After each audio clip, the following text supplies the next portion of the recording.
Baik, kita mulai. Bismillahirrahmanirrahim. Assalamualaikum warahmatullahi wabarakatuh. Assalamualaikum warahmatullahi.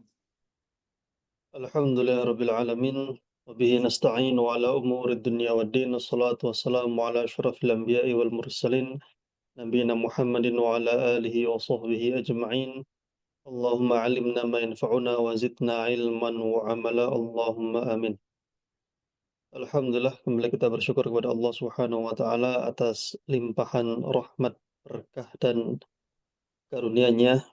Allah Subhanahu wa taala masih memudahkan kita semuanya untuk, belajar ya dari ayat-ayatnya, yang pada pagi hari ini insyaallah kita akan belajar tentang surat Al-Adiyat ya, belajar surat Al-Adiyat. Baik, surat ini, eee, sebagaimana kita lihat ya, ada 11 ayat ya, cukup lumayan ya, dan kita lihat, semoga bisa cukup ya waktunya insyaallah. Yaitu sebelum kita ke tafsirnya atau ke intafsirnya ya, kita akan belajar tentang terjemahan kata per katanya dulu ya. Adapun makna-makna ini bisa kita lihat di mushaf ya.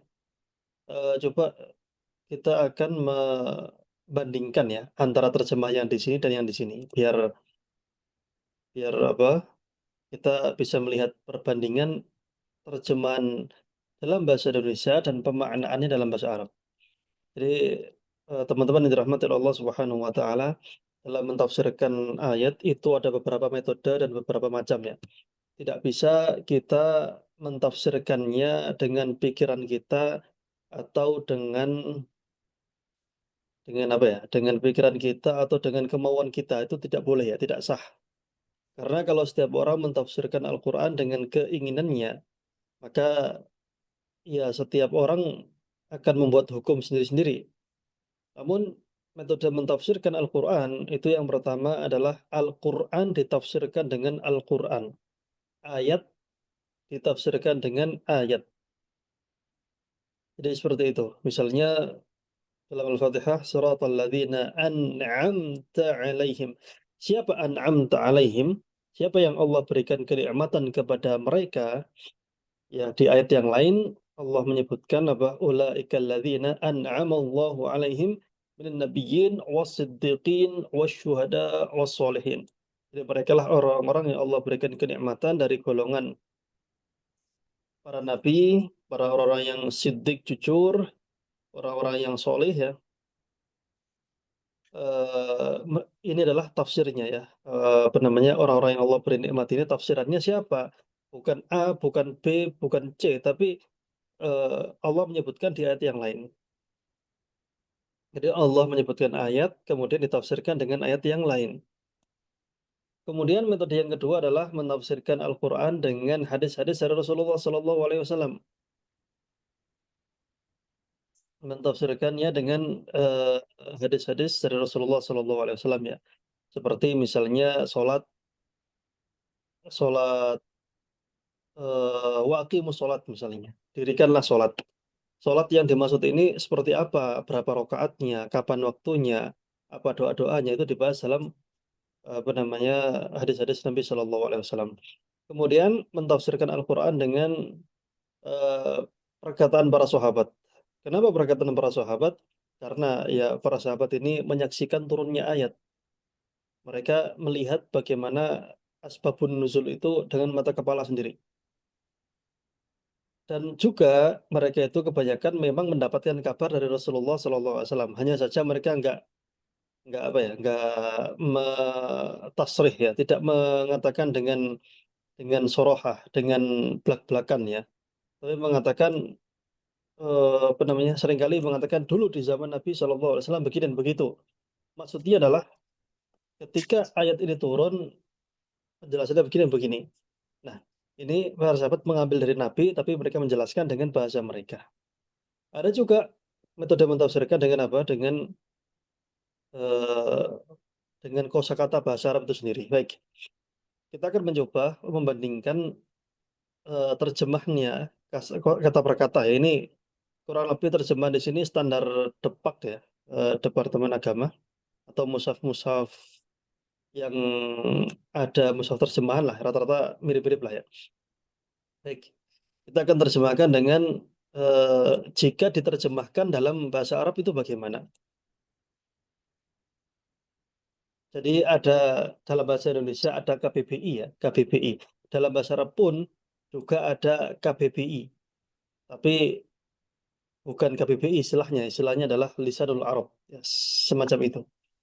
Baik, di sini bismillahirrahmanirrahim. Wal 'adiyati dhabha fal muriyati qadha. Bisa dilihat ya sampai terakhir ya.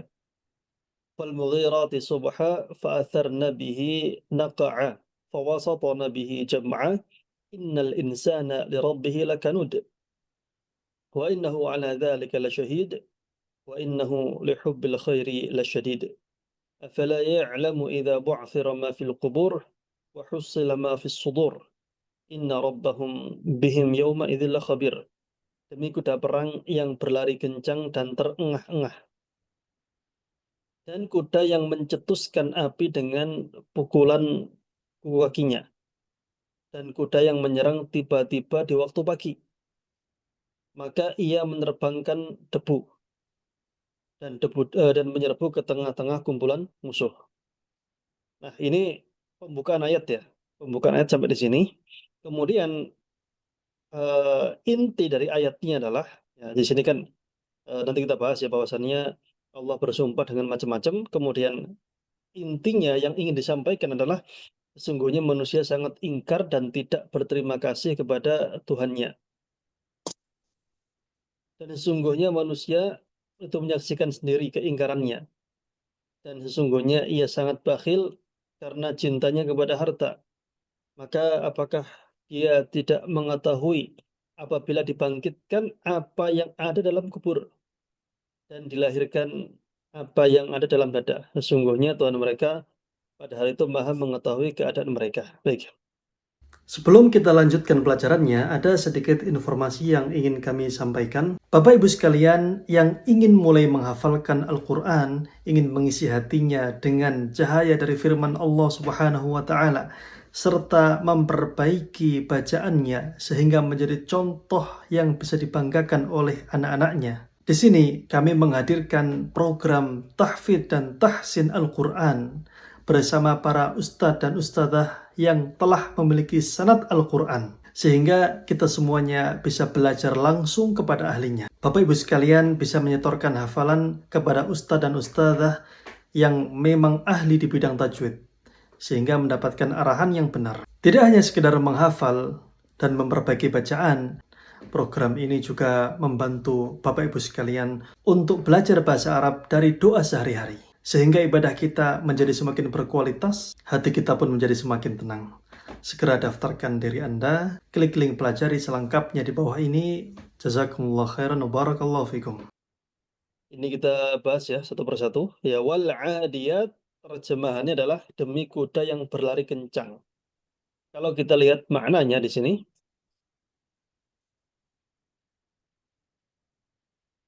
al-adiyat wal adiyat al-adiyat al-khailul al-jariyat id ta'du fi sabilihi nahwal adu, yaitu al-adiyat adalah kuda-kuda dalam kurung kuda-kuda perang ya. Al-jariyat yaitu yang mereka berlari jika mereka menyerang kepada musuhnya. Jadi kuda-kuda perang jika mereka menyerang musuhnya.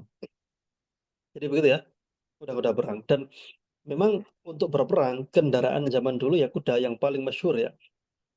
Dan pasukan berkuda di zaman dulu itu seperti misalnya tank lah ya zaman sekarang ya. Pengendaranya namanya fursan ya. Fursan itu orang yang pandai berperang di atas kudanya. Tidak mudah orang yang mengendarai kuda, kemudian kanan bawa pedang, kiri bawa tameng atau senjata yang lain misalnya, kemudian kudanya berlari. Bayangkan nggak ada pegangan berarti ya.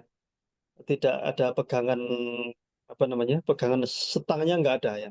Kalau naik motor kan pakai setang ya. Bayangkan naik motor kiri kanan bawa barang gitu ya. Nah, makanya pasukan berkuda itu sangat ditakuti ya, karena bisa menyerang pakai senjata di tangannya dan juga kudanya itu tentunya juga bisa dipakai untuk menyerang. Jadi dia mungkin menendang musuh pakai kudanya dan semacamnya lah ya. Kemudian dhabaha artinya dan terengah-engah dan terengah-engah.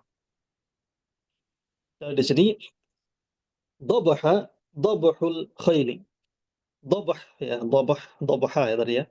Dhabhul khaili sautu anfasiha, yaitu suara nafasnya kuda fi jawfiha hinal adwi, yaitu ketika dia menyerang terengah-engah itulah suaranya. Jadi dhabaha itu suara nafasnya kuda-kuda tadi ya ketika dia menyerang. Itu nafas terengah-engah gitu ya, itu dhabaha. Kemudian fal muriyat, muriyat ya, kuda yang mencetuskan, yang memercikkan ya. Di sini fal muriyat, al muriyat qadaha, ini dibahas sekalian ya, qadaha di sini. Kalau di sini qadaha adalah percikan api ya, muriyat kuda yang mencetuskan, qadaha percikan api. Al muriyat di sini al muriyat qadaha, al muriyat qadaha al khailu tasukku al hijarah bihawafiriha fayatatayaru minha syarar, yaitu al-khail, kuda-kuda tadi ya, kuda-kuda yang tadi yang menggesekkan, apa namanya, tabrakan antara kakinya dengan apa, dengan batu-batuan. Di medan perang itu ya, kuda kan pakai tapal kuda. Nah, karena gerakan kuda itu sangat-sangat cepat, besi ya, tapal kuda kan besi, ketemu dengan batuan di jalan, itu dia memunculkan percikan api. Jadi al-khail, kuda yang bergesekan eh, dengan batu, apa itu yang bergesekan adalah kuku-kukunya yang tadi dikasih tapal kuda. Akhirnya muncullah syaror, artinya apa? Percikan api. Ya. Qadaha di sini ya, ini sama ya. Ini sama, ini sama. Al-muriyat qadahan al-khailu tasukku al-hijarata bihawafiriha fayatatayaru minha syaror. Itu kuda kalau sudah beringas dalam pertempuran, maka jika dia kakinya itu tapal kudanya bertabrakan dengan batu akan memercikan api. Jadi begitu ya, pasukan kuda ini pasukan yang sangat ditakuti. Nah, orang Arab zaman dulu tidak terlalu mengenal tentang gajah ya. Dalam pasukan Abraha kan gajah. Tidak terlalu mengenal dengan apa? Dengan pasukan selain kuda. Jadi seperti itu. Perlu diketahui bahwasannya zaman dulu itu bagaimana cara orang mengendalikan pasukan. Ada seni berperang ya, berperang ya. Seni berperang zaman dulu itu bagaimana? Sedikit jelaskan ya. Pasukan perang itu jumlahnya bervariasi. 3.000, 4.000, 5.000, bahkan ada yang sampai 100.000. Bahkan Persia Romawi itu sampai 600.000 pasukan perang.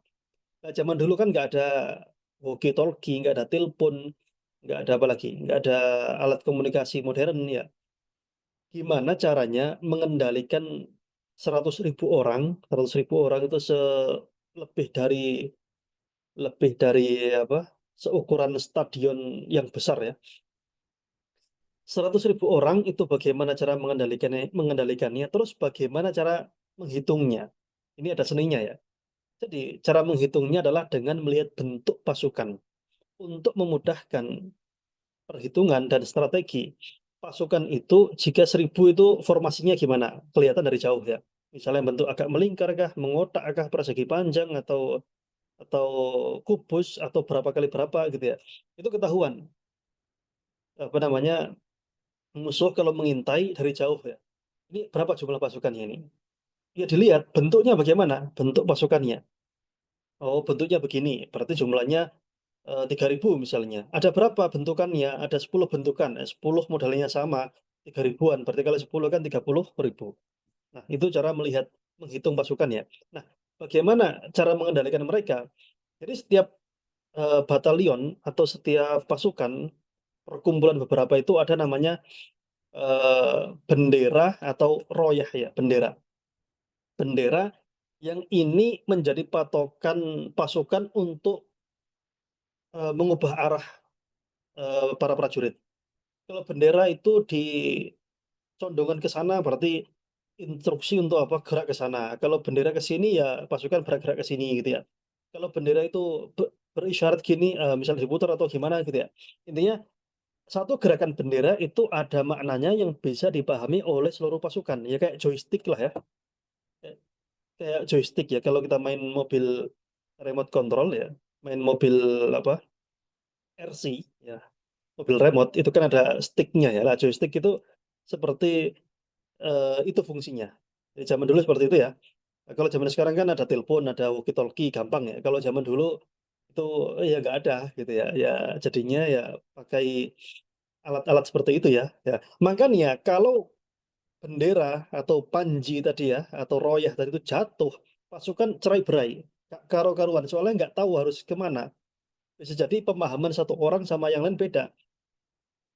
Makanya banyak pasukan musuh ketika berperang itu menyerang pembawa bendera. Kalau pembawa bendera jatuh, itu fatal akibatnya. Pasukan hilang arah, nggak tahu ini mau nyerang, mau mundur, mau ke kiri atau kan nggak tahu, sudah. Makanya kebanyakan yang diincar adalah pembawa bendera. Nah, seperti itu. Nah, setiap pembawa bendera itu ada satu ketuanya yang ini membawa pesan untuk ke panglima perangnya, gitu ya. Jadi seperti itu. Nah, pasukan itu ada yang berjalan, ada yang berkuda. Yang paling mematikan adalah yang berkuda ya. Baik, itu adalah tentang Qadha ya. Kemudian falmughirati subha ya. Falmughirat kuda yang menyerang ya subha waktu pagi atau waktu subuh. Baik, kita bahas al-mughirat al-khailu al-mundafi'atu lil qital. Itu kuda-kuda yang bersegera, yang terdorong, yang bergegas ya untuk berperang ya. Subha awalun nahar, awalan nahar itu subuh itu permulaan siang ya. Siang itu matahari muncul itu dihitungnya siang ya. Tapi dikatakan subuh karena masih permulaan. Nyemplung mataharinya itu artinya apa? Malam ya. Malam itu matahari nyemplung sampai matahari muncul lagi. Nyemplung ke ufuk maksudnya. Makanya dinamakan Lailatul Qadar itu dihitungnya dari kapan? Dihitungnya dari mulai matahari terbenam ya. Jadi secara teknis semua orang pasti mendapatkan Lailatul Qadar ya. Hanya saja ketika mendapatkannya itu pas ngapain kita nggak tahu ya. Pas Lailatul Qadar misalnya lagi baca Quran ya Masya Allah ya, lagi tahajud, tarawih bagus ya. Kalau pas Lailatul Qadar malah main main game online misalnya kan repot ya. Apalagi pas nyumet mercon ya. Atau pas apalagi itu ya, pas aneh-aneh gitu ya. Naudzubillah min dzalik ya. Jadi begitu. Eee, kuda-kuda yang menyerang pada pagi pagi hari. Eee, biasanya juga pasukan perang itu paling bagus menyerang pada pagi hari ya, ngageti ya, apa namanya, ciluba. Pagi-pagi orang masih, belum siap ya. Kalau orang-orang muslim kan ada tuh tahajud, ada sholat subuh gitu ya. Nah, kalau orang-orang kufar, mereka biasanya ya bangunnya ya bangun siang gitu ya. Jadi pagi-pagi itu bagus untuk nyerang ya. Kemudian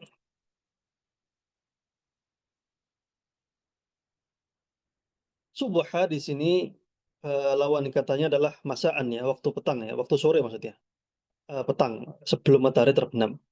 Fa'atharna lalu dia menerbangkan bihi dengannya naqa'ah yaitu apa? Debu. Fa'atharna fahayyajna wa nasyarna itu menghambur-hamburkan, menerbangkan. Hayyaja yuhayyiju itu artinya adalah meng berhamburan ya, menghamburkan gitu, sama dengan nasyarna. Bihi itu ba ya, harfu jarrin lidilalati ala al-zarfiyah.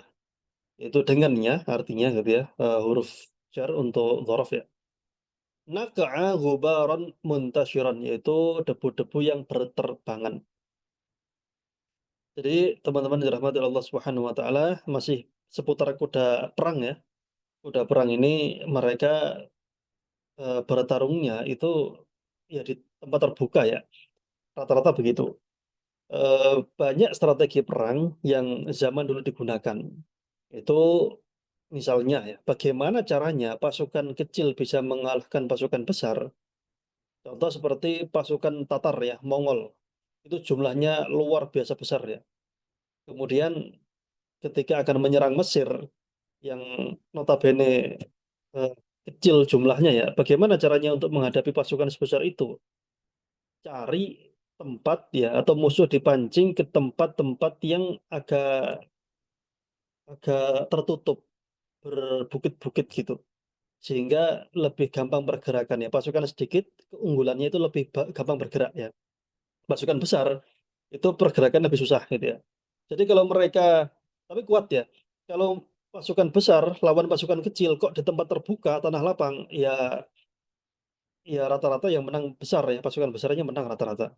Tapi kalau tempatnya tertutup, perbukitan gitu ya, itu lebih mudah untuk apa? Lebih mudah untuk dimenangkan. Artinya, lawannya bisa bertahan lah ya. Nah, seperti itu. Baik. Kemudian juga mata air juga penting, sumber air minum. Seperti kalau nggak salah, eee, pasukan dalam satu peperangan ya, Salahuddin Ayyubi kalau nggak salah, itu sengaja memancing musuhnya biar mereka kehausan gitu ya, kehausan ya, agar kemudian didahului ke tempat minum, akhirnya mereka apa, punya keunggulan di suplai air. Akhirnya mereka kehausan ya, karena pasukan perang itu mereka bawa baju besi. Baju besi itu, berat ya 20 kiloan. Besi itu dari atas sampai bawah besi semuanya, bahkan di lengan-lengan itu ada kayak rantai yang dijadikan kayak kain itu ya, itu. Baik, fa'atharna naqa'a ghubaran muntasyiran, yaitu naqa'a di sini adalah debu-debu yang berterbangan. Kemudian fawasatna, eee, di sini ada yang terjatuh ya, ketinggalan ya, fawasatna di sini bihinya nggak tertulis karena tertulis di sini. Fawasatna bihi jam'a, lalu ia menyerbu ke tengah ya, jam'a kumpulan, jama'atan kelompok, afrodan sendiri sendiri. Kita lihat di sini, fawasatna bihi jam'a, fawasatna birukbanihinna jumu'al a'da. Fawasatna itu maksudnya adalah dia itu pergi ke tengah-tengah. Pergi ke mana? Ke tengah-tengah. Ya meskipun strategi berperang itu macam-macam ya, tergantung di mana lokasinya, berapa jumlah pasukannya, musuhnya itu kenal lokasi apa enggak, senjata musuhnya apa, macam-macam. Nah, tapi rata-rata ya kuda ini yang menyerang ke tengah-tengah gitu ya, ke tengah-tengah, fawasatna, maka mereka pergi ke tengah-tengah, birukbanihinna dengan, orang pengendara tadi, pengendara kuda ya, jumu'al a'da, untuk memecah, pertahanan musuh ya, di tengah-tengah itu. Al-ba' di sini ya bihi sama dengan yang ini atasnya ya. Jam'a, al-jam'u, al-jama'atu minan nas, yaitu sekumpulan manusia. Wal murad maksudnya adalah jumu'ul a'da, adalah, sekumpulan musuh. Sekumpulan apa? Sekumpulan musuh. Nah, eee, ini sampai sini ya, dari ayat yang pertama sampai ayat yang kelima, Allah Subhanahu wa taala, eee, bersumpah ya, mana tadi? Bersumpah atas nama makhluknya ya. Kalau Allah Subhanahu wa taala bersumpah, maka ini menunjukkan pentingnya atau agungnya makhluk tersebut ya. Dan kuda ini termasuk, apalagi kuda perang, termasuk, harta yang spesial dan istimewa bagi orang-orang Arab zaman dulu. makanya dia punya banyak nama. Itu di sini Allah bersumpah ya, pertama kuda-kuda, Al-Adiyat di sini, kemudian Al-Muriyat, Al-Mughirat, ya 3 ya. Kemudian apa yang mereka kerjakan di medan perang. 3 sifat kuda Al-Adiyat, sebagaimana kita bahas tadi ya, Fal-Muriyat ya, Mughirat 1, 2, 3 ini. Kemudian disebutkan beberapa sifat di sini. Nah, saksi bahasannya kenapa Allah bersumpah menjelaskan tentang ayat yang ke-6 ini, yaitu apa? Innal insana lirabbih lakanud. Inna sesungguhnya al-insan yaitu manusia lirabbih kepada Tuhannya lakanud sangat ingkar, lakafur sangat kufur, lasyakur sangat bersyukur ya. Nah, di sini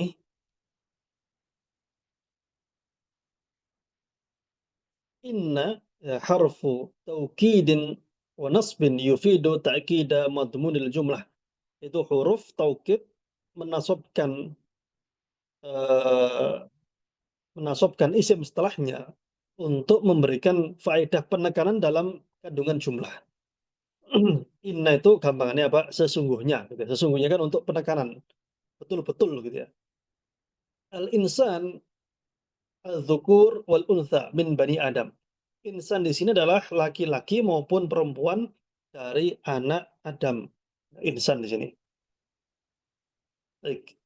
Li rabbihi eh, li ilahihi al-ma'bud kepada Tuhan yang dia sembah,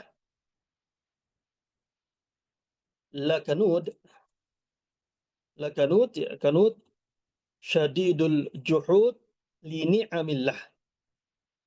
Benar-benar ingkar terhadap nikmat Allah Subhanahu wa taala. Ingkar di sini bukan dalam artian, "Oh, saya nggak terima nikmat ini dari Tuhan saya," bukan itu maksudnya. Ingkar di sini adalah, tidak bersyukur ya, tidak tahu diri ya, tidak bersyukur. Padahal setiap detik dalam diri kita ada nikmat Allah yang tak terhitung jumlahnya karena saking banyaknya. Karena saking apa, saking banyaknya.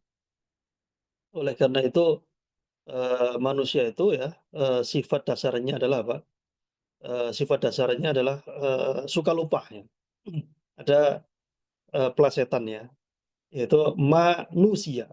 Ma apa-apa, nusia yang dilupakan. Ya, nusia kan, nasya yansa ya, nisyan, latansa gitu ya, nisyan atau, nusia yang dilupakan, apa-apa yang dilupakan, makanya lupa terus ya manusia itu. Jadi manusia itu sifat hawa nafsu dasarnya itu salah satunya adalah atau sifat negatif dasar manusia adalah suka lupa terhadap, terhadap apa, terhadap yang memberi gitu ya, terutama Allah Subhanahu wa taala yang telah memberikan. Kemudian manusia ini yang pertama kepada Rabb-nya sangat-sangat apa, ingkar ya. Tapi ingat ya, ini tidak seluruh manusia, tapi kebanyakan manusia.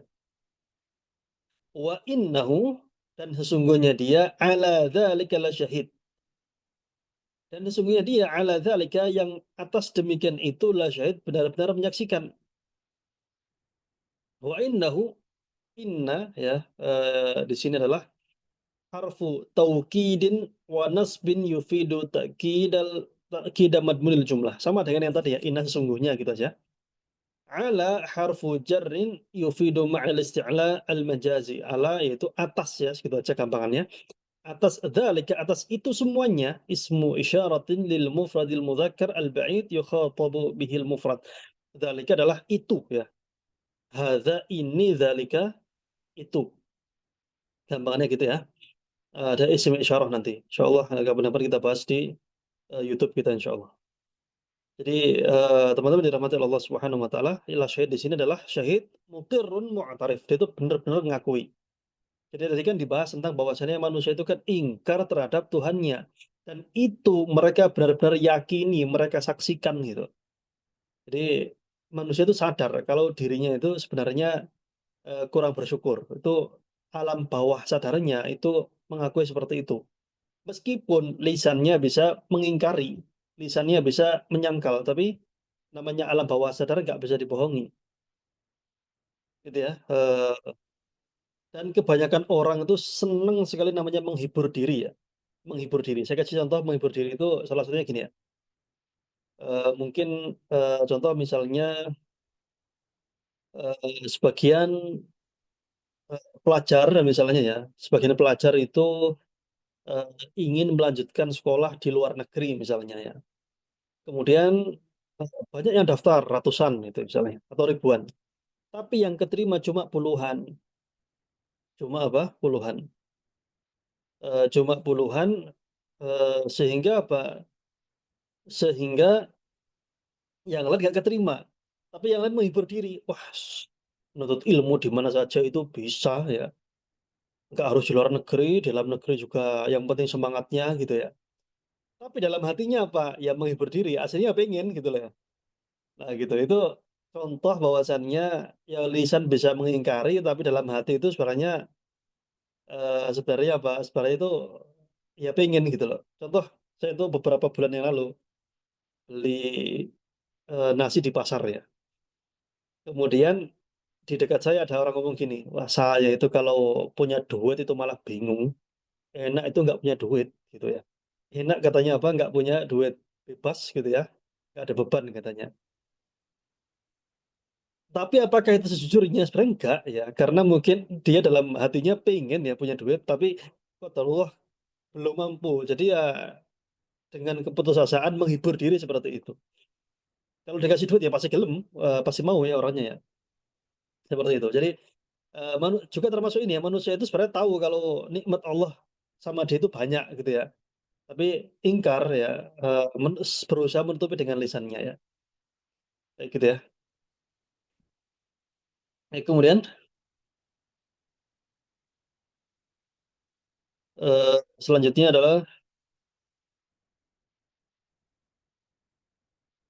wa innahu, sesungguhnya dia li hubbi karena cinta, di sini lawan katanya li bughdi, al khairi yaitu apa, kebaikan atau harta, khairi di sini maksudnya adalah harta ya, tapi makna dasarnya adalah kebaikan. Khusus ayat ini maknanya adalah harta, harta ya. Al mal itu harta, asyarr itu apa, keburukan. Di sini wa innahu, sama deh dengan yang tadi ya, wa innahu di sini artinya sama. Li hubbi, hubbil khairi, ya, li hubbil khairi, mailun nafsi ilaihi. Jiwa ini condong kepadanya. Jadi manusia itu lebih condong kepada apa? Kepada harta. Condong kepada harta. Al khair di sini makna dasarnya adalah kebaikan. Hanya saja di ayat ini khair ini, punya makna yaitu apa? Eee, yaitu apa? Harta ya. Adatun linaf'i, adatun linaf'i was-shalahi kal mali wal khaili. Khair di sini ya alat untuk memberi manfaat dan kebaikan ya seperti harta atau, kuda. Harta itu apa? Harta itu yang ya tahulah ya, harta itu sesuatu yang memiliki nilai gitu ya. Nah, manusia itu dengan harta itu sangat-sangat lasyadid laqawiyyun mujiddun fi tahsilihi, eee, mutahalikun alaihi. Itu sangat manusia itu ya, sangat-sangat pengen punya harta ya, sangat-sangat pengen punya punya harta, sangat-sangat pengen punya, dunia. Dan ini memang ya sifat mendasar pada diri manusia. Terutama orang-orang yang memang belum belajar tentang literasi keuangan ya, manusia itu digerakkan oleh dua dua dalam masalah harta ya, digerakkan oleh 2 sifat ya. Pertama adalah, sifat ketakutannya, takut tidak punya harta, takut tidak punya uang, takut nggak punya pekerjaan. Akhirnya bekerja terus setiap hari. Setelah punya duit, dia dikendalikan oleh ketamakan. Punya duit, beli apa ini beli apa ini beli apa ini, gitu ya. Sehingga apa, ya ditambah dengan ketidaktahuan tentang apa, tentang keuangan misalnya. Maka semakin lama ya hidupnya akan terus ya terpenjara dalam lingkaran lingkaran yang tidak ada habisnya gitu ya. Maka di sini kita katakan bahwasannya mencari harta ya itu tidak dipuji, nggak dicela. Yang dicela itu kalau mencari harta sampai melalaikan segalanya, melalaikan agama, melalaikan ibadah, bahkan mencari harta dengan cara yang haram, kemudian dibelanjakan dengan yang haram. Kalau mencari itu sendiri ya, dengan catatan tidak melalaikan ibadah, tidak sampai berlomba-lomba menjadikan dunia itu dalam hati kita, maka nggak dipuji, nggak dicela. Bisa dipuji ya, bisa dicela ya. Dipuji bagaimana? Ya dipuji kalau misalnya kita mencarinya dengan cara yang jujur, membelanjakannya dengan cara yang baik. Bahkan harta kita itu bisa bernilai ibadah di sisi Allah Subhanahu wa taala ya. Kita bekerja, punya harta, kemudian harta itu untuk eh, berinfak misalnya. Harta itu untuk menghajikan kedua orang tua, mengumrohkan mereka berdua misalnya. Harta itu untuk kebaikan. Jadi eh, apa namanya, bagusan mana, punya harta atau nggak punya harta. Yang penting soleh dulu ya. Kalau soleh, punya harta, alhamdulillah bisa berinfak. Kalau nggak punya, ya tetap masih bisa bersabar ya. Jadi gitu. Seperti itu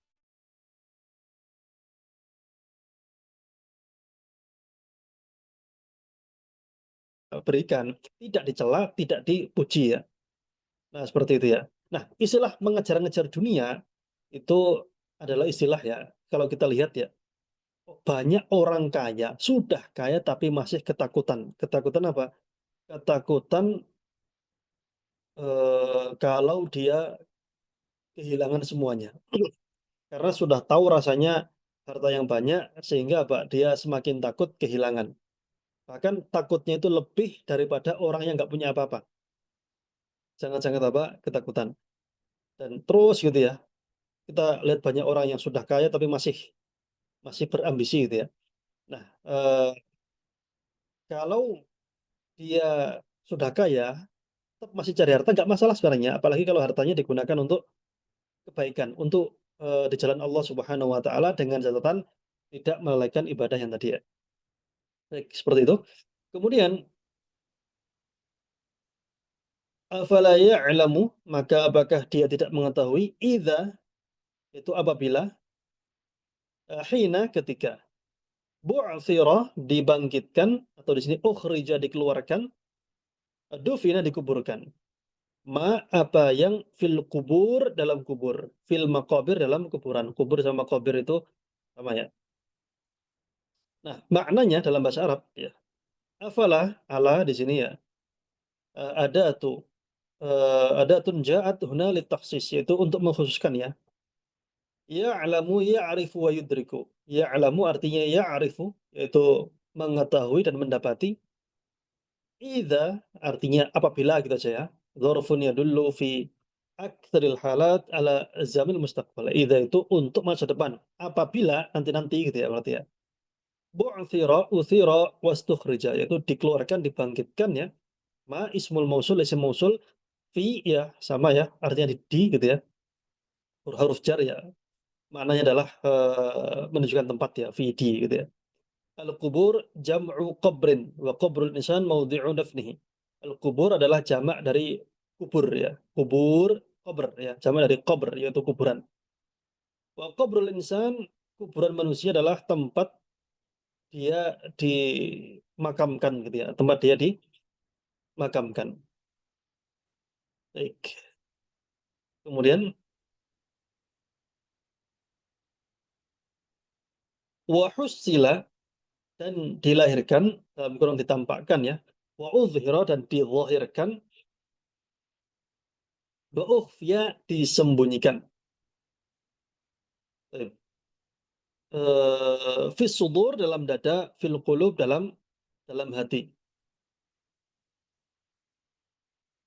Di sini wa husila ma fis sudur udhira mastutira fi suduri min khairin aw syarrin wa jumi'a lil hisab. Baik. Yang ada dalam hati itu ditampakkan baik yang jelek maupun yang baik. Semuanya ditampakkan tampakkannya, dikumpulkan untuk hari pembalasan. Isim mausul ya, isim mausul artinya apa-apa gitu ya. Fi tadi sama ya dengan yang tadi ya, di gitu ya. As-sudur jam'u sadrin. Wa sudur min insan al-juz'ul mumtaddu min asfalil unuqi ila fada'il jawfi. Wa udlaqa fil Qur'an 'ala al-qalbi liwujudihi fihi. As-sudur itu jamak dari sodr. Sodr itu adalah tempat ya, tempat yang ada antara bawahnya leher sini, bawah leher sampai perut ya, artinya dada gitu ya. Nah, dalam Al-Quran penyebutan dada itu seringkali apa? Seringkali dikaitkan dengan hati. Kenapa? Karena hati letaknya dalam dalam dada. Kemudian inna rabbahum, sesungguhnya Tuhan mereka ya, bihim terhadap mereka, yauma idzin, pada hari itu, pada hari tersebut dialah khabir, maha mengetahui, la alimun, maha mengetahui, la jahilun, maha bodoh. Inna harfu taukidin wa nasbin yufidu ta'kid dan matnul jumlah. Ini sudah kita bahas tadi ya, sama dengan yang tadi. Rabbahum ilahahum al-ma'bud, yaitu Tuhan mereka yang mereka sembah.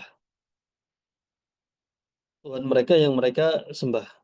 Bihim ya, al-ba harfu jarin, yufidu ma'nal ilsaq, yaitu huruf jar, apa namanya, dengan mereka gitu artinya ya. Yauma idzin, dzalikal yaum, pada hari itu, la khabir, khabarun, khabirun sifatun lillahi subhanahu wa ta'ala, wal khabir huwal muttali' ala haqiqatil asya'i fala takhfa 'ala Allahi khafiyatun wa huwa 'alimun bil kulliyati wal juz'iyat wa man ankara dzalika kafar. Itu khabir, maksudnya adalah maksud dari khabir. Apa itu artinya khabir? Terjemahannya adalah yang mengetahui ya. Maksudnya adalah Allah Subhanahu wa taala yang mengetahui atas hakikat segala sesuatu. Tidak ada yang tersembunyi bagi Allah Subhanahu wa taala, hal-hal yang tersembunyi, dan Allah Subhanahu wa taala Maha tahu dengan segala bentuk apapun keumuman itu, wal juz'iyat, dan sebagian bagiannya, dan yang mengingkari maka dia telah kufur kepada Allah Subhanahu wa taala. Jadi Maha tahu yang tersembunyi, yang sedikit atau yang banyak, yang tersembunyi maupun yang nampak, gitu ya. Baik, sebelum kita bahas tafsirnya ya, tafsir apa nih? Tafsir tentang mukhtasar ya, tafsir yang ringkas dan singkat ya. Barangkali ada yang ditanyakan, silakan.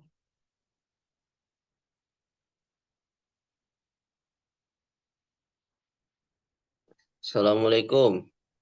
Waalaikumsalam warahmatullahi wabarakatuh. Tad, izin bertanya, Tad. Ini kata kan di sini ada lakanud ya, la syahid, terus la syadid, sama la khobir. Nah, la itu beda kata apa penambahan kata itu, Tad? Maksudnya kan ini kan ada lakanud, terus ada la syahid. Itu terpisah apa gimana, Tad? Kata la-nya itu artinya sebagai apa, Tad?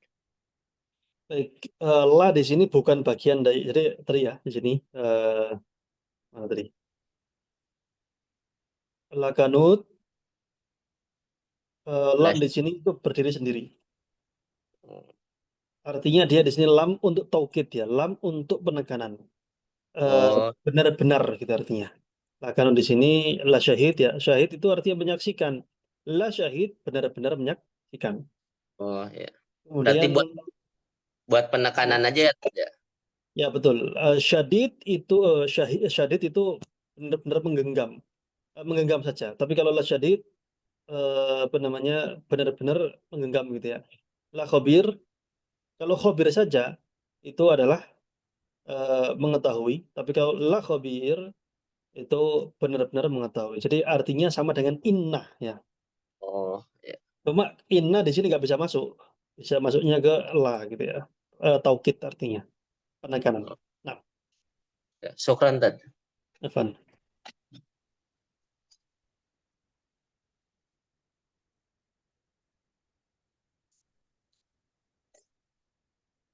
Baik, kita bahas tafsir surat Al-'Adiyat ya. Suratul 'Adiyat Makkiyah ya. Surat yang turun sebelum Rasulullah Shallallahu Alaihi Wasallam hijrah ke Madinah. Dan memang ayat-ayat atau surat-surat pendek seperti ini kebanyakan Makkiyah ya. Karena memang kondisinya waktu itu perlu yang singkat-singkat saja ya, singkat-singkat saja.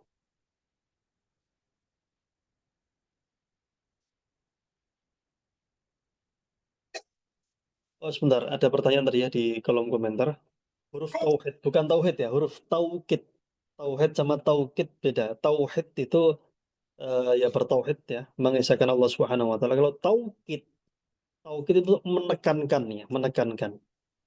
Taukid itu untuk penekanan. Kalau bahasa kita sesungguhnya gitu ya. Ada berapa banyak ya? Tidak mesti pakai huruf tertentu ya. Terkadang pengulangan ya, pengulangan 2 kali itu termasuk taukid ya.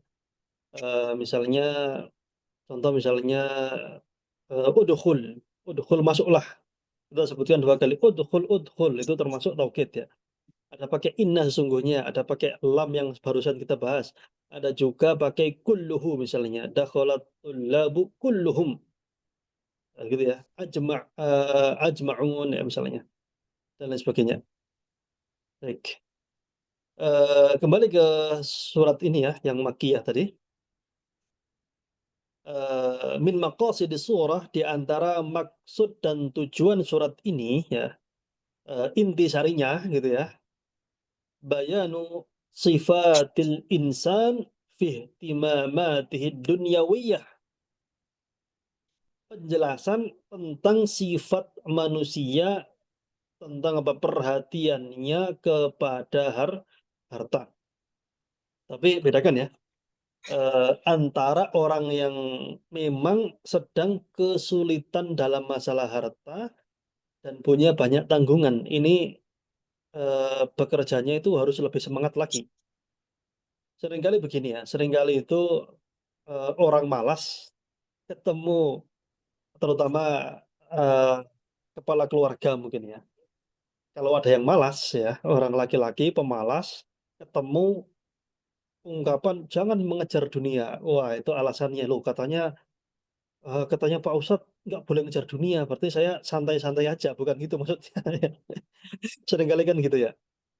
Seringkali jangan mengejar dunia itu dimaknai ya sudah kalau gitu nyantai aja malas-malasan, bukan gitu ya.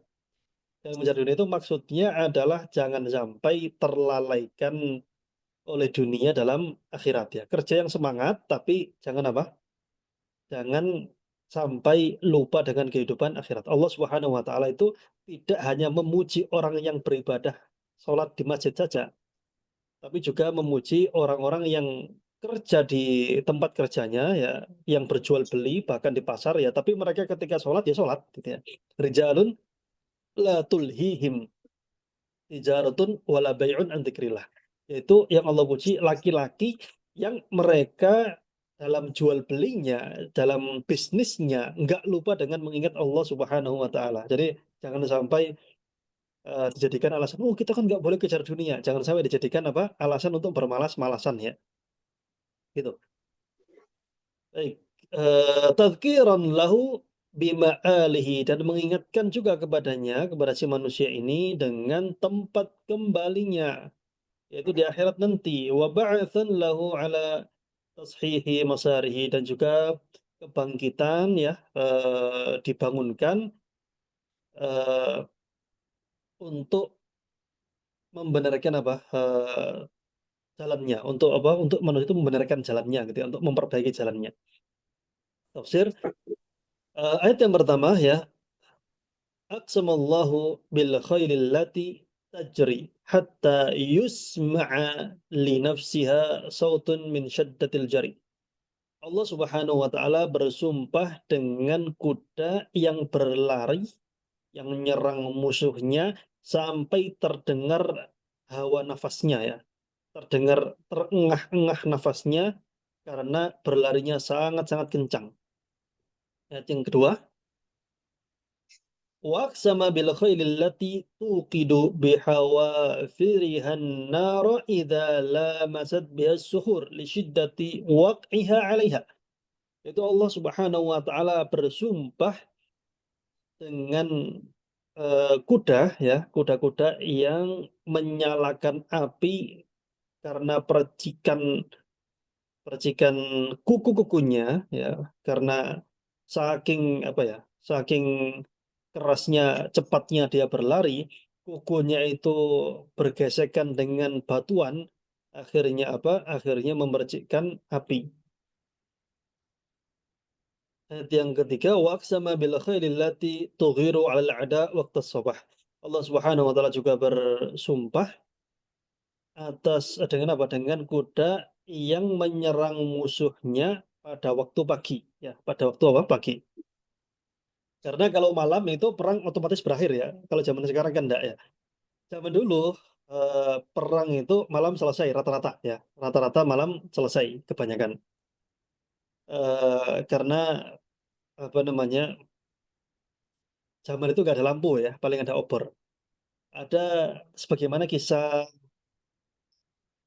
seorang raja pernah menyerang Madinah ya, sebelum sebelum apa namanya, sebelum Rasulullah lahir ya, sebelum kelahiran Nabi Shallallahu Alaihi Wasallam, ada seorang raja ya, yang karena terbunuh anaknya ya, anaknya itu, apa namanya, dihabisi di Madinah sama karena ada perselisihan gitu ya. Jadi sang raja ini sebelumnya mengirimkan anaknya untuk bisnis, kurma di Madinah ya. Ini kejadian sebelum Rasulullah lahir. Karena ada perselisihan akhirnya anaknya apa, ya gitu ya, ada kesalahan akhirnya terbunuh ya. Kemudian apa, raja ini ingin menginvasi Madinah waktu itu. Kalau nggak salah namanya, saya lupa namanya siapa, Taban As atau siapa gitu, lupa. Akhirnya apa, akhirnya raja ini menyerang menyerang Madinah, berhari-hari nggak tembus-tembus gitu ya. Eee, lucunya karena orang-orang Madinah ya, Aus dan Khazraj waktu itu, mereka ini punya sifat yang sangat-sangat mulia, sangat-sangat dermawan, meskipun di zaman jahiliyah. Apa itu? Perhatikan, siang hari, siangnya itu berperang, adu panah, tombak, dan lain-lain, perang gitu ya, bunuh-bunuhan. Malam harinya, ketika selesai perang, orang-orang Madinah ini ngirim makanan kepada mereka. Bayangkan itu. Jadi ini musuh di luar benteng itu ada musuh ya. Siang hari diperangi, malam hari mereka bawain makanan itu, dibawain makanan. Bayangkan itu sangat-sangat apa ya, kalau kita sebagai manusia yo ngapain ya biarkan mereka mati kelaparan gitu ya. Tapi ini dikasih apa namanya, dikasih makanan ya, mereka anggap sebagai tamu ya. Ya kan perang, ya siangnya perang, malamnya kan mereka nggak ngapa-ngapain, ya anggap aja tamu kita gitu aja. Sampai apa, sampai keluar 2 pendeta Yahudi mengatakan apa, wahai raja, kalian nggak akan pernah bisa menembus Madinah ini. Waktu itu namanya Yathrib ya namanya. Lah kenapa? Karena kota ini adalah tempat hijrahnya Nabi akhir zaman nanti. Oh begitu ya? Gitu. Nah gitu lah. Ceritanya panjang ya, tapi intinya apa, kalau malam berhenti perang ya, gitu. Kemudian, eee, faharakna, bijaryihinna ghubaran. Itu para kuda-kuda ini mengepulkan debu karena, mereka berlarian ya. Bayangkan 10.000 pasukan berkuda berlarian di padang pasir, ya debunya gak karu-karuan pasti ya. Fawasatna bifawarisihinna jam'an lil ada. Itu mereka dengan kuda-kuda ini, dengan penunggang-penunggang mereka ini bergerak ke tengah-tengah ya untuk menyerang musuhnya gitu ya. Innal insana, sesungguhnya manusia, lamanu'un lil khairi. Manusia ini sesungguhnya sangat-sangat pelit ya, sangat-sangat menggenggam ya harta. Alladzi yuriduhu minhu rabbuh ya. Eee, yang apa, yang dia inginkan ya dari Tuhannya. Jadi Allah memberi rezeki, ketika mereka dapat rezeki, mereka itu sangat-sangat apa, sangat-sangat, ingkar ya. Wa innahu ala man'ihi lil khairi lasyahidun la yastati'u inkara dzalika liwuduhihi. Jadi ketika mereka dapat harta, mereka ini ya, mereka ini sangat-sangat tahu ya, menyaksikan kalau sadar di alam bawah sadar mereka meskipun lisannya mengingkari ya. Mereka tahu bahwasannya mereka ini sangat-sangat menggenggam terhadap harta. Dan itu jelas terang nggak bisa diingkari. Wa innahu li farti hubbihi lil mal bakhilun bihi. Dan dia itu sangat-sangat pelit karena apa? Sangat-sangat pelit terhadap harta yang dia punyainya. Sangat-sangat apa? Sangat-sangat pelit. Padahal sebenarnya disadari nggak disadari, sedekah itu berbagi ya, itu memudahkan rezeki kita itu sangat-sangat nyata ya. Kata Rasulullah SAW, "Ma naqasat shadaqatun min malin." Sedekah itu tidak mengurangi harta ya. Tapi ya memang nggak langsung kontan ya kita, sedekah 100.000 hari ini nggak langsung celing datang gitu, enggak ya. Tapi pasti akan, kembali entah di dunia maupun di akhirat ya. Afala ya'lamu hadzal insan al-mughtar bil hayatid dunya idza ba'atha Allah ma fil qubur minal amwat wa akhrajahum minal ardil hisab wal jazaa annal amra lam yakun kama kana yatawahham.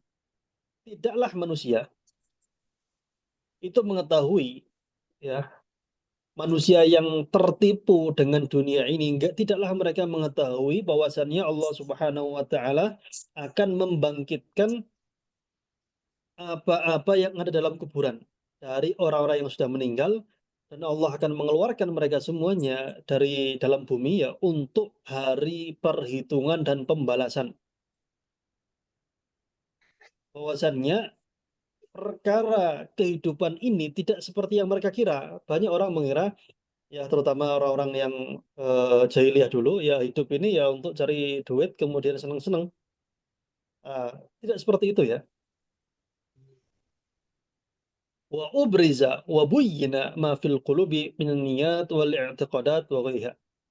Dan akan ditampakkan dan dijelaskan apa-apa yang ada dalam hati ya, dari niat-niat dan keyakinan-keyakinan dan selainnya. Dia dalam hati itu ditampakkan. Inna rabbahum bihim fi dzalikal yaumi lakhabir la yakhfa 'alaihi min amri ibadihi syai'un wa sa yujazihim 'ala dzalik. Sesungguhnya Tuhan mereka, eee, apa namanya, pada hari itu sangat-sangat mengetahui, tidak ada yang tersembunyi atasnya segala sesuatu apapun itu ya, dan Allah akan membalas mereka. Jadi kesimpulan dalam surat ini ya, jelas ya bahwasannya Allah Subhanahu wa taala ingin menjelaskan tentang kondisi manusia ya, kondisi manusia, terutama mereka-mereka yang mengira bahwasannya hidup ini hanya untuk, cari harta setelah itu sudah gitu ya. Sehingga apa, yang haram ditabrak ya, membelanjakan temennya pun yang haram ya. Kemudian mereka-mereka ini orang-orang yang, bakhil ya, senang terhadap harta dan juga bakhil gitu ya. Bakhil terhadap apa, terhadap harta. Nah, untuk menyebutkan semua itu, Allah Subhanahu wa taala untuk menguatkan hal ini, Allah Subhanahu wa taala bersumpah dengan beberapa makhluknya ya, yang makhluk-makhluk ini menunjukkan seberapa pentingnya dia dan keagungannya. Jadi seperti itu ya. Kalau kita tidak boleh bersumpah kecuali atas nama Allah Subhanahu wa taala ya, yaitu apa? Kita bersumpahnya demi demi Allah gitu ya. Eee, Demi Allah gitu. Boleh nggak mengucapkan demi Rasulullah? Tidak boleh ya. Kita Hmm. menyebutkan demi Allah ya. Iya, apalagi mengatakan demi apapun itu juga tidak boleh ya. Baik. Ada pertanyaan di sini, Afwan, bagaimana kalau harta dari riba ya, dibuat bangun masjid dan banyak sedekah? Tidak boleh ya. Allah, "Innallaha thayyibun la yaqbalu illa thayyiban" ya. Allah itu tidak menerima kecuali, yang baik ya. Apalagi untuk bangun apa, bangun masjid. Nah, sebelum kita akhiri ada, 1 atau 2 pertanyaan silakan, atau boleh ditulis ya pertanyaannya silakan, Ustaz, saya mau bertanya, Ustaz. silakan. Sebelumnya syukur jazakumullah Ustaz atas penjelasannya yang sangat daging ini Ustaz. dan membuka wawasan baru mengenai tafsiran surat Al-Adiyat ini. Nah, saya ingin bertanya ini Ustaz. Seperti yang Antum jelaskan, bahwasanya kan Allah menggambarkan kuda perang itu sebagai analogi manusia yang suka lupa bersyukur dan terlalu cinta harta. Nah, kemudian pertanyaan dari Konita ini Ustaz, sebenarnya apa pesan utama dari perbandingan ini? Kenapa Allah memilih gambaran kuda perang itu sebagai analogi manusia yang lupa bersyukur dan terlalu cinta harta? Sebenarnya ada unsur apa di dalam kuda perang itu yang menunjukkan bahwasannya dia uh, untuk menunjukkan makna makna hakiki dari lupa bersyukur dan terlalu cinta harta itu, Ustaz. Bisa dipahami nggak, Ustaz? Maksudnya apa itu? Baik, apa korelasinya gitu ya? Sebenarnya gini, apakah dia sebagai bentuk penggambaran yang kuda perang di sini? Sebenarnya tidak 100% seperti itu ya. Nah, beberapa ulama menyebutkan faedah disebutkan kuda perang di sini adalah untuk apa? Menyiapkan manusia ini hendaklah bersiap-siap untuk berjihad di jalan Allah Subhanahu wa taala ya. Jadi janganlah terlalu terlena dengan dunia, dengan mencari harta sehingga apa? Lupa dengan hak Allah Subhanahu wa taala. Jadi ini isyarat agar mereka eh, bersiap-siap atau agar mereka lebih fokus ya untuk berjihad di jalan Allah Subhanahu wa taala. Dan berjihad di zaman itu ya, terutama di zaman kenabian, di zaman Rasulullah Shallallahu alaihi wasallam ya, perlengkapan persiapan jihad ya, selain selain apa namanya, selain persiapan hati dan persiapan mental ya, juga ada persiapan fisik, harta yang paling persiapan harta yang paling apa namanya, overpower ya, persiapan harta yang paling bisa untuk berpotensi memenangkan suatu perjuangan dalam terutama perang zaman dulu adalah kuda ya. Jadi kuda ini memiliki potensi yang besar untuk apa? Untuk seseorang bisa memenangkan suatu pertempuran ya. Namanya apa? Infanteri atau kavaleri, ya, lupa namanya ya. Pokoknya pasukan berkuda itu sangat-sangat ditakuti sehingga seakan-akan ya, seakan-akan wahai manusia ya, jangan banyak jangan bakhil yang pertama ya. Jangan bakhil, jangan terlalu dengan dunia. Nah, hartamu ini bisa loh disiapkan untuk berjihad ya, terutama mempersiapkan apa? Kuda-kuda. Allah taala alam. Terakhir ini ada di chat ya, kolom chat. Kenapa harta disebut dengan al-khair ya? Memang sifat bahasa Arab itu satu kata itu bisa berarti banyak sekali maknanya ya. Jadi kebaikan ya atau harta, karena harta itu juga bisa mendatangkan apa? Kebaikan ya. Harta khairati kebaikan ya, terjemahannya gitu. Tapi kalau pemaknaannya, apalagi kalau kita buka dalam Lisanul Arab KBBI-nya bahasa Arab, maka al khair di sini akan memiliki beberapa makna ya. Dan tabiat setiap kosakata, ciri khas karakteristik kosakata dalam bahasa Arab itu memiliki lebih dari satu makna, gitu ya. Seperti itu ya. Eh, Kalau tidak ada pertanyaan lagi ya, kita akhiri ya. Kita akhiri ya. Ada lagi pertanyaan? Kalau nggak ada, kita akhiri ya. Assalamualaikum, Ustaz. Ya, Waalaikumsalam. Ya, boleh minta dibuka lagi slide awal. Tadi ada inti surat Al-Hadiyat ya. Yang pertama, manusia itu sangat ingkar, tidak berterima kasih kepada Tuhan. Yang kedua, manusia menyaksikan sendiri keingkarannya. Yang ketiga, sangat bakhil karena cintanya kepada harta. Yang keempat apa ya tadi ya? Saya belum sempat nyatat. Materi ini. Yang di bahasa Indonesia. Yang di bahasa Indonesia. Ke depan lagi, masih awal-awal kok. Yang nomor 4 tadi. Sangat ingkar, sangat ingkar, kemudian menyaksikan keingkarannya ya, kemudian Mm-mm. sangat cinta Bakhil. terhadap harta ya, kemudian bakhil ya. Kemudian yang keempat tadi apa tuh? Kemudian yang ini, tidakkah mereka mengetahui apabila dibangkitkan dalam kubur ya, Oh dan ya. ditampakkan yang ada dalam hati ya. Allah mengetahui apa yang mereka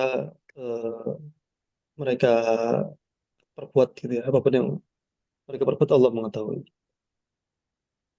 Hmm. Bentar, Ustaz. Insyaallah pekan depan kita akan membahas Barakallah. tentang ya, Waalaikum.